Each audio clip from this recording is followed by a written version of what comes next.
Isang mapagpalang araw sa inyong lahat. Sa ating paglalakbay sa salita ng Diyos, ating silipin ang isang mahalagang sulat na isinulat ni Apostol Pablo, ang sulat para sa mga taga-Galasya. Sino nga ba ang mga taga-Galasya? Ano ang kalagayan ng kanilang pananampalataya? At bakit kinakailangang paalalahanan sila ni Pablo? Sa video na ito, ating sisiyasatin ang kanilang kwento.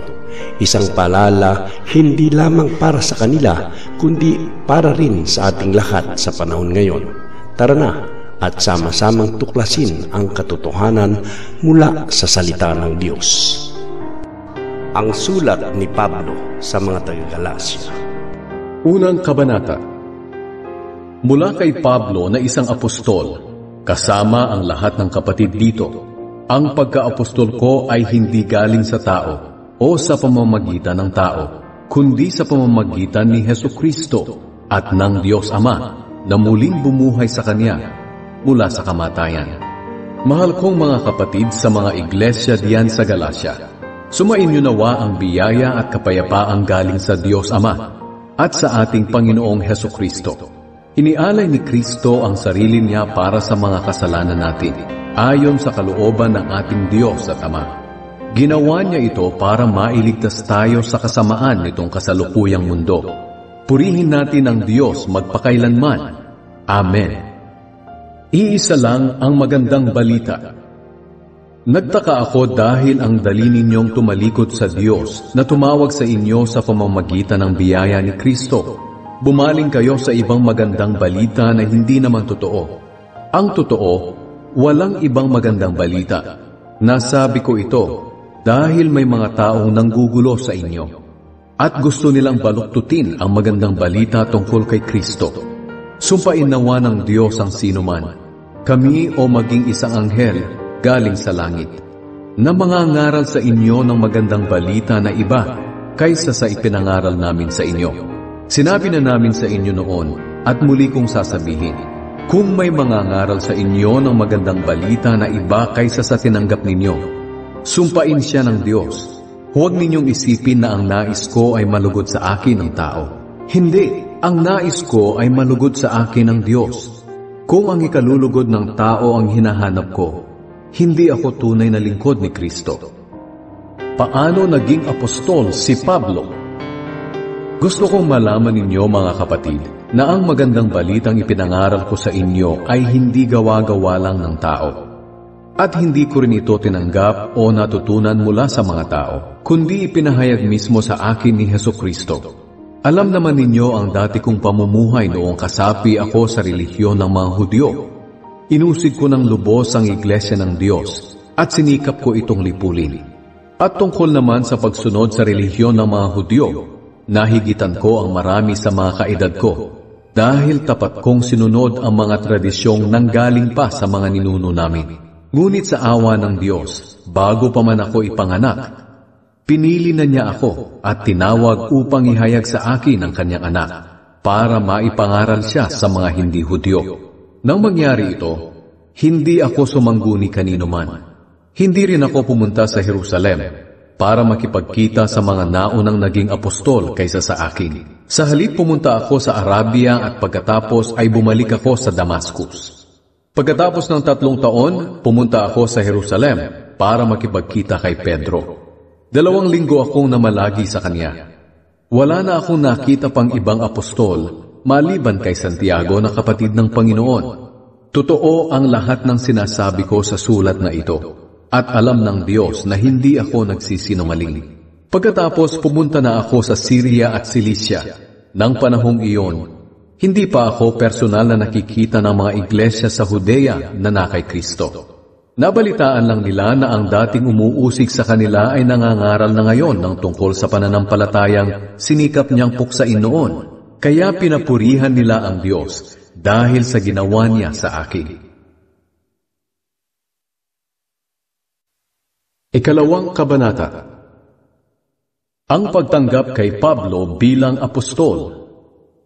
Pagkatapos ng 14 na taon, pumunta ulit ako sa Jerusalem. Kasama ko sina Bernabe at Tito. Bumalik ako dahil nangusap sa akin ng Diyos na dapat akong pumunta roon.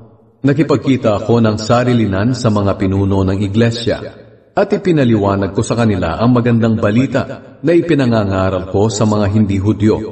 Ginawa ko ito para masiguro ko na hindi masasayang ang mga pinagpaguran ko noon hanggang ngayon.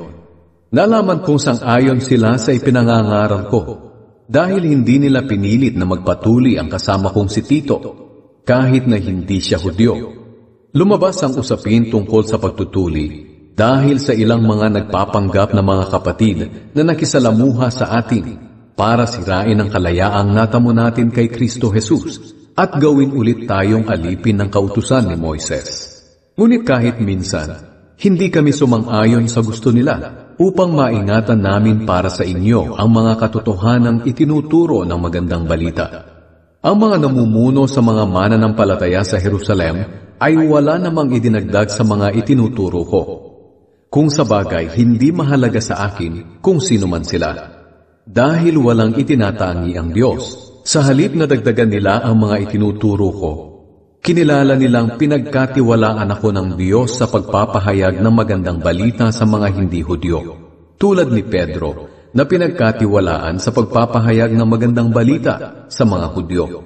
Sapagkat ang Diyos na kumikilos sa gawain ni Pedro bilang apostol sa mga Hudyo, ang siya ring kumikilos sa gawain ko bilang apostol sa mga hindi Hudyo.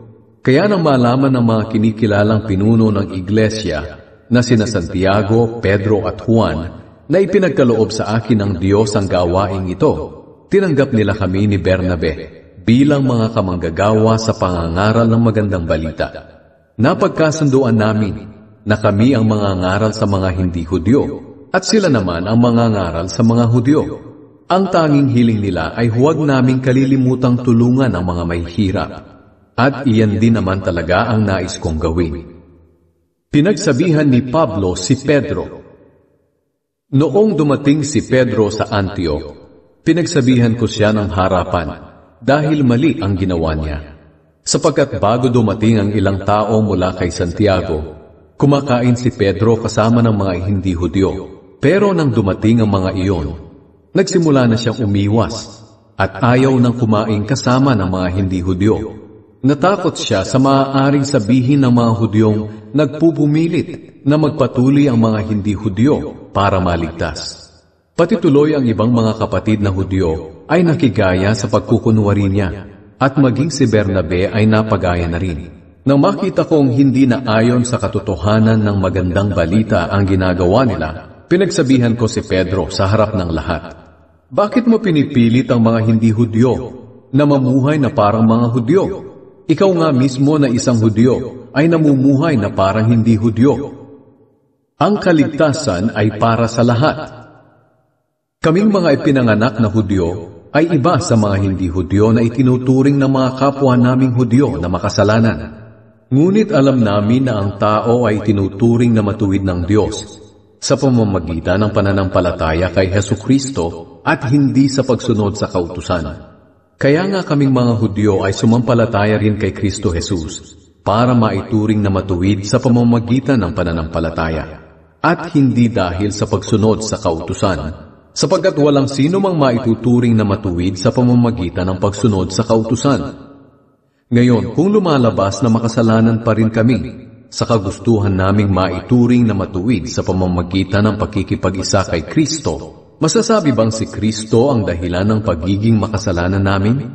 Hindi. Ngunit kung babalikan ko naman ang pagsunod sa kautusang iniwan ko na, ako na rin ang nagpapatunay na makasalanan ako.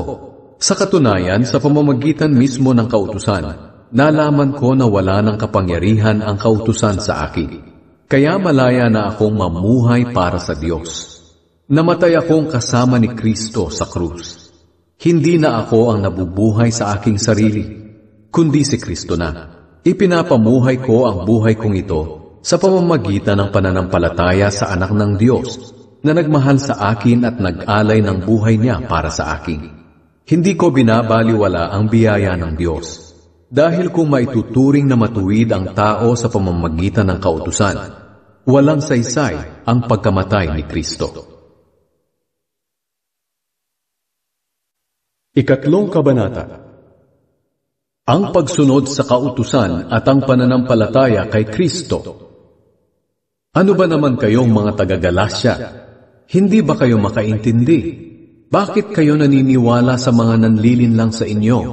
Hindi ba't malinaw na ipinangaral ko sa inyo ang kahulugan ng pagkamatay ni Kristo sa krus? Ito ngayon ang gusto kong itanong sa inyo. Tinanggap niyo ba ang banal na Espiritu dahil sa pagsunod sa kautusan? O dahil sumampalataya kayo sa magandang balita na napakinggan niyo? Talagang hindi nga kayo makaintindi. Nagsimula kayo bilang mananampalataya sa pamamagitan ng kapangyarihan ng Espiritu. Bakit ngayon pinipilit ninyong magpakabanal sa pamamagitan ng sarili ninyong pagsisikap? Wala na bang halaga sa inyo ang naranasan ninyo? Mawawalan na lang ba ito ng kabuluhan? Hindi ba't ibinigay sa inyo ng Diyos ang kanyang Espiritu at sa pamamagitan niya ay gumagawa kayo ng mga himala? Tinanggap niyo ba ito dahil sa pagsunod sa kautusan? O dahil sumampalataya kayo sa magandang balita na napakinggan ninyo? Tingnan niyo ang nangyari kay Abraham.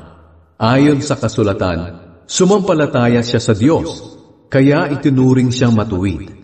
Malinaw na ang mga sumasampalataya sa Diyos ang siyang mga tunay na anak ni Abraham.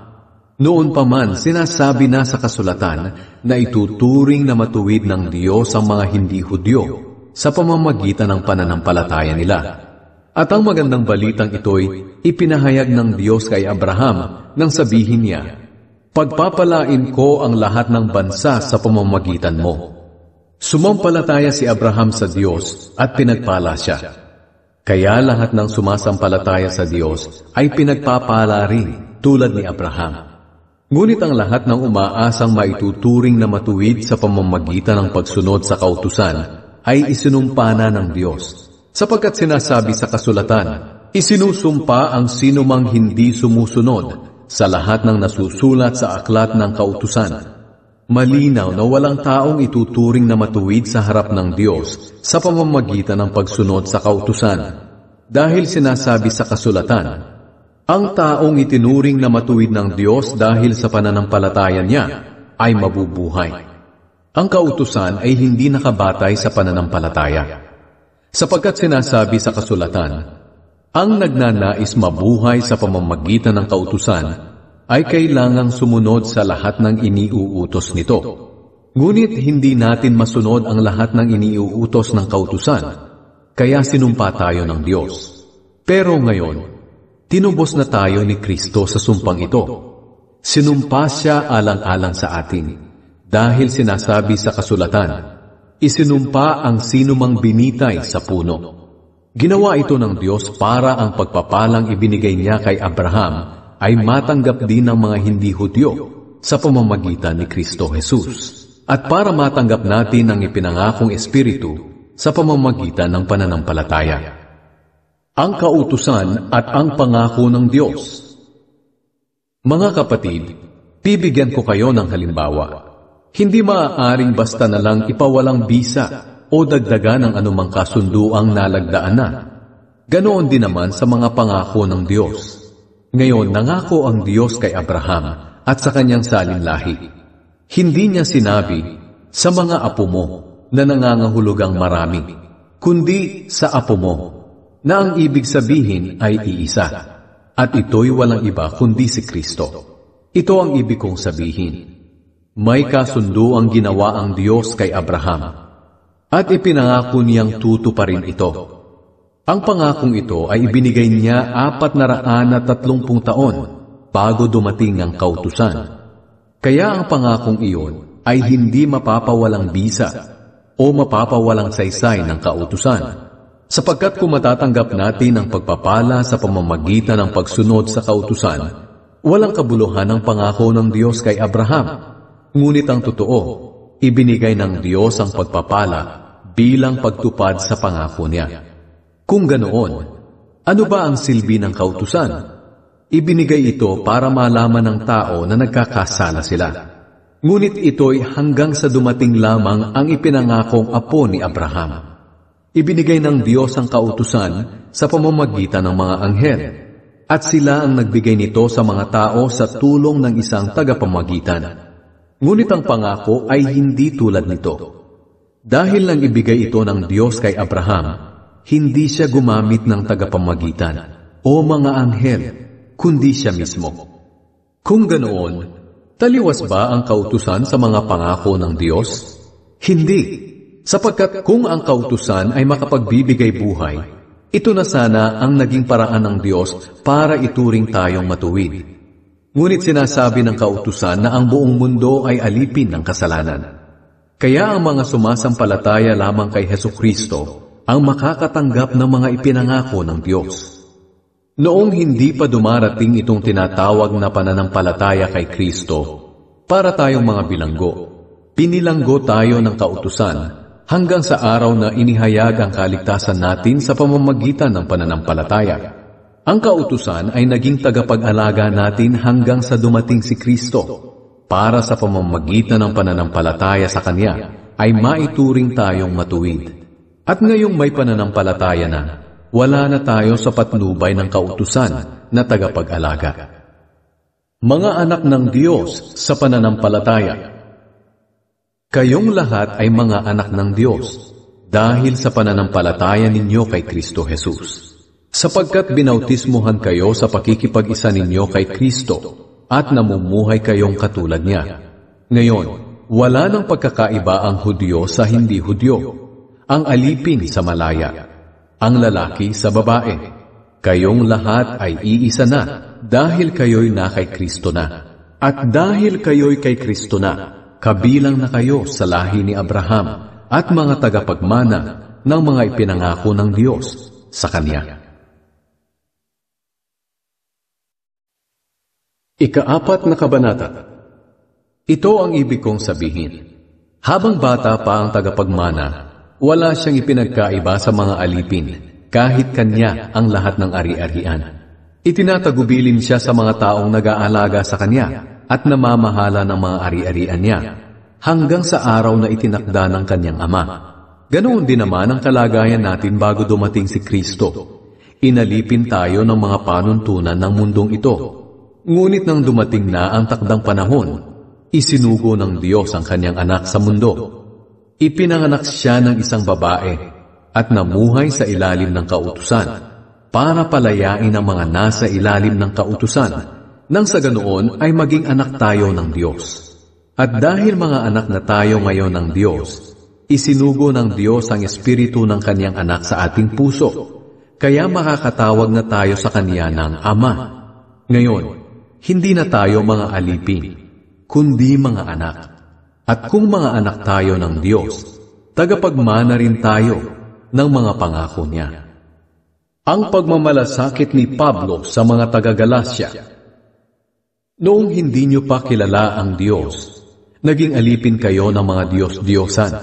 Ngunit ngayong kilala niyo na ang Diyos, o mas mabuting sabihin na kinilala kayo ng Diyos bilang mga anak, bakit bumabalik pa kayo sa walang bisa at mga walang kwentang panuntunan?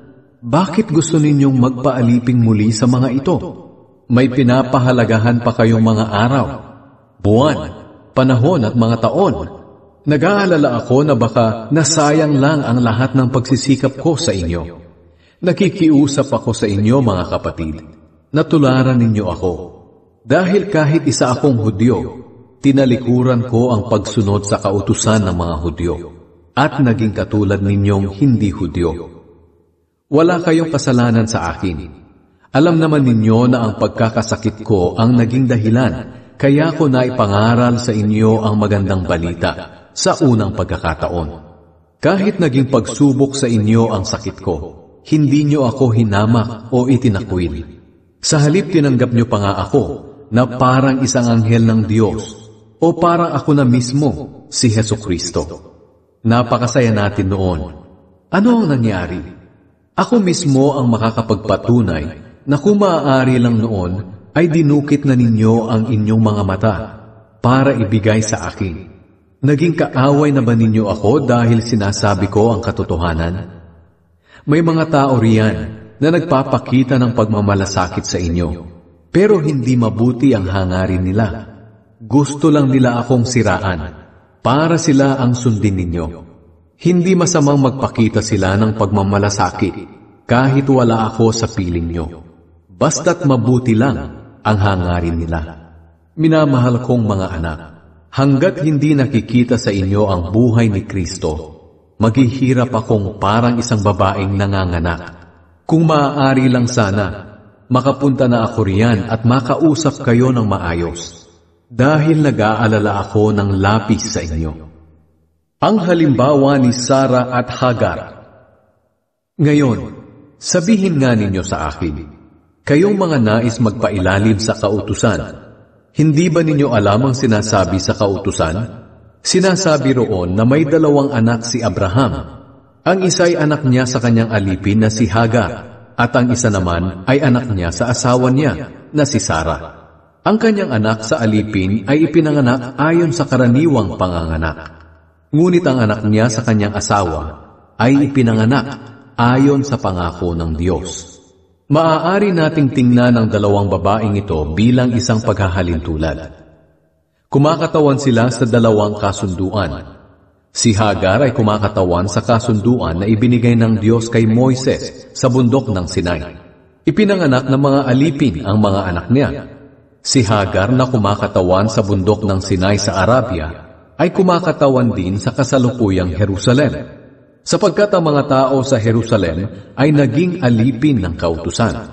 Ngunit ang asawang si Sarah ay hindi alipin, at siya ang kumakatawan sa Jerusalem na nasa langit. At siya ang ating ina, dahil hindi tayo alipin ng kautusan. Sapagkat sinasabi sa kasulatan, matuwa ka, baog na babae, ikaw na hindi pa nagkakaanak. Humiyaw ka sa kagalakan, ikaw na hindi pa nakakaranas ng sakit sa panganganak. Sapagkat kahit iniwan ka ng asawa mo, mas marami ang magiging anak mo kaysa sa babaeng kapiling ang kanyang asawa. Mga kapatid, mga anak kayo ng Diyos ayon sa pangako niya, tulad ni Isaac na ipinanganak ayon sa pangako ng Diyos. Noong una, si Isaac na ipinanganak ayon sa Espiritu ay inusig ni Ismael, na ipinanganak ayon sa karaniwang panganganak. Ganoon din ang nangyayari ngayon. Inuusig tayo ng mga taong nais magpaalipin sa kautusan. Pero ano ba ang sinasabi sa kasulatan? Palayasin mo ang babaeng alipin at ang anak niya, dahil ang anak ng babaeng alipin ay hindi maaaring makibahagi sa mamanahin ng anak ng babaeng hindi alipin. Kaya nga mga kapatid, hindi tayo anak ng babaeng alipin, kundi anak ng babaeng hindi alipin. 5 Kabanata. Ang ating kalayaan kay Kristo. Pinalaya tayo ni Kristo sa ilalim ng kautusan, kaya manindigan kayo sa pananampalatayan nyo, at huwag na kayong magpaaliping muli. Tandaan niyo ang sinasabi ko. Ako mismong si Pablo ang nagsasabi sa inyo na kung magpapatuli kayo para maging katanggap-tanggap sa Diyos, mawawalan ng kabuluhan ang ginawa ni Kristo para sa inyo. Inuulit ko na ang sino mang magpapatuli para maging katanggap-tanggap sa Diyos ay obligadong sumunod sa buong kautusan. Kayong mga nagsisikap na ituring na matuwid ng Diyos sa pamamagitan ng kautusan ay nahiwalay na kay Kristo. Nahiwalay na kayo sa biyaya ng Diyos. Ngunit umaasa kami at nananalig na sa pamamagitan ng banal na Espiritu at ng pananampalataya namin, ituturing kaming matuwid ng Diyos. Sapagkat sa mga na kay Kristo, walang halaga ang pagiging tuli o hindi. Ang tanging mahalaga ay ang pananampalatayang nakikita sa pamamagitan ng pagmamahalan. Mabuti noon ang mga ginagawa ninyo. Sino ang pumigil sa inyo sa pagsunod sa katotohanan? Hindi maaaring ang Diyos ang pumigil sa inyo, dahil Siya ang tumawag sa inyo sa pananampalataya. Isipin niyo sana na ang maling aral ay parang pampaalsa na kahit kaunti ay nakakapagpaalsa sa buong masa ng harina. Umaasa ako sa Panginoon na hindi kayo magpapadala sa ibang pananaw. Parurusahan ng Diyos ang mga nanggugulo sa inyo, maging sino man sila. May mga nagsasabing itinuturo ko raw na kailangan ng pagtutuli, para maging katanggap-tanggap sa Diyos. Kung totoo iyan mga kapatid, bakit inuusig pa rin ako hanggang ngayon? At kung iyan nga ang itinuturo ko, walang kabuluhan ang mensahe tungkol sa kamatayan ni Kristo sa krus. Ang mensaheng hindi matanggap ng iba. At sa mga nanggugulo naman sa inyo, hindi lang sana sila magpatuli, kundi magpakapon na rin. Mga kapatid, tinawag kayo upang maging malaya. Ngunit huwag ninyong gamitin ang kalayaan nyo para pagbigyan ng mga pagnanasa ng laman. Sa halip, magmahalan kayo't magtulungan, sapagkat ang buod ng buong kautusan ay nasa isang utos. Mahalin mo ang iyong kapwa gaya ng iyong sarili. Ngunit kung patuloy kayong mag-aaway-away na parang mga hayop, baka tuluyan na ninyong masira ang buhay ng isa't isa. Ang pamumuhay sa banal na espiritu. Kaya mamuhay kayo ng ayon sa nais ng banal na espiritu para hindi ninyo mapagbigyan ng pagnanasa ng laman. Sapagkat ang ninanasa ng laman ay laban sa nais ng espiritu, at ang nais ng espiritu ay laban sa ninanasa ng laman. Magkalaban ang dalawang ito, kaya hindi ninyo magawa ang gusto ninyong gawin. Ngunit kung nagpasakop na kayo sa banal na espiritu, hindi na kayo sakop ng kautusan. Ang mga taong sumusunod sa ninanasa ng laman ay makikilala sa gawa nila. Sexual na imoralidad, kalaswaan, kahalayan, pagsamba sa mga Diyos-Diyosan, pangkukulam, pagkapuot, pag-aaway-away, pagkasakim, pagkagalit, pagkakawatak-watak, pagkakahati-hati, pagkainggit, paglalasing, pagkahilig sa kalayawan, at iba pang kasamaan. Binabalaan ko kayo tulad ng ginawa ko na noon. Ang mga namumuhay ng ganito ay hindi mapapabilang sa kaharian ng Diyos. Ngunit ito ang bungang makikita sa taong namumuhay sa kapangyarihan ng banal na espiritu. Pag-ibig, kagalakan, kapayapaan, pagtitiis, kabutihan, kagandahang loob, katapatan, kahinahunan, at pagpipigil sa sarili. Kung ganito ang pamumuhay natin, hindi natin malalabag ang mga utos ng Diyos. Ipinako na ng mga nakay Kristo ang pagnanasa at masasamang hangarin ng kanilang laman doon sa krus. At dahil nga namumuhay na tayo sa kapangyarihan ng banal na espiritu, magpatuloy tayo sa patnubay nito. Huwag tayong maging mapagmataas. Huwag nating galitin ang ating kapwa at iwasan ang inggitan. Ika-6 na kabanata. Magtulungan tayo. Mga kapatid, kung may magkasalaman sa inyo, kayong mga ginagabayan ng banal na espiritu ang dapat tumulong sa kanya para magbalik loob sa Panginoon. Ngunit gawin niyo ito ng buong hinahon at mag-ingat kayo dahil baka kayo naman ang matukso. Tulungan ninyo ang isa't isa sa mga problema at sa ganitong paraan ay matutupad ninyo ang utos ni Kristo. Kung mayroon sa inyong nag-aakala na nakakahigit siya sa iba, gayong hindi naman, nililinlang lamang niya ang kanyang sarili. Dapat suriin ng bawat isa ang ginagawa niya. At kung mabuti ang ginagawa niya, magalak siya. Pero huwag niyang ikukumpara ang sarili niya sa iba, dahil may pananagutan ng bawat isa sa kanyang ginagawa. Ang mga tinuturuan ng salita ng Diyos ay dapat na tumulong at magbigay sa mga nagtuturo sa kanila. Huwag ninyong linlangin ang inyong sarili. Ang Diyos ay hindi madadaya ni numan. Kung ano ang itinanim ng tao, iyon din ang kanyang aanihin. Kung ang ninanasa ng laman ang sinusunod ng isang tao, kamatayan ang aanihin niya. Pero kung ang banal na espiritu ang sinusunod ng isang tao, matatanggap niya mula sa espiritu ang buhay na walang hanggan. Kaya huwag tayong magsasawa sa paggawa ng mabuti. Dahil sa tamang panahon, matatanggap natin ang ating gantimpala kung hindi tayo susuko. Kaya nga sa tuwing may pagkakataon, gumawa tayo ng kabutihan sa lahat ng tao, lalo na sa mga kapatid natin sa pananampalataya. Mga huling bilin. Mapapansin ninyo na malalaki na ang mga letrang nakasulat dito. Ako na ang sumulat nito. Gusto lamang ng mga namimilit sa inyong magpatuli na magbigay lugod sa kapwa nila Hudyo, sapagkat natatakot silang usigin ng mga ito kung ituturo nila na ang kamatayan lamang ni Kristo ang siyang makapagliligtas sa tao. Sila mismong mga tinuli ay hindi naman sumusunod sa kautusan.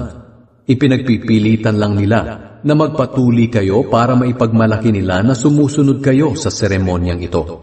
Ngunit para sa akin, wala akong ibang ipinagmamalaki maliban sa kamatayan ng ating Panginoong Hesukristo sa krus. At dahil sa kamatayan niya sa krus, wala nang halaga para sa akin ang mga bagay sa mundo. At wala rin akong halaga para sa mundo. Hindi na mahalaga kung tuli tayo o hindi. Ang tanging mahalaga ay kung binago na tayo ng Diyos. Sa lahat ng pinili ng Diyos at namumuhay ayon sa mga turo kong ito, sumainyo nawa ang kapayapaan at awa ng Diyos. Mula ngayon, huwag niyo na akong guluhin. Ang tanda ng mga sugat sa katawan ko ay nagpapatunay na sinusunod ko si Jesus. Mga kapatid, pagpalain nawa kayo ng ating Panginoong Hesukristo. Amen.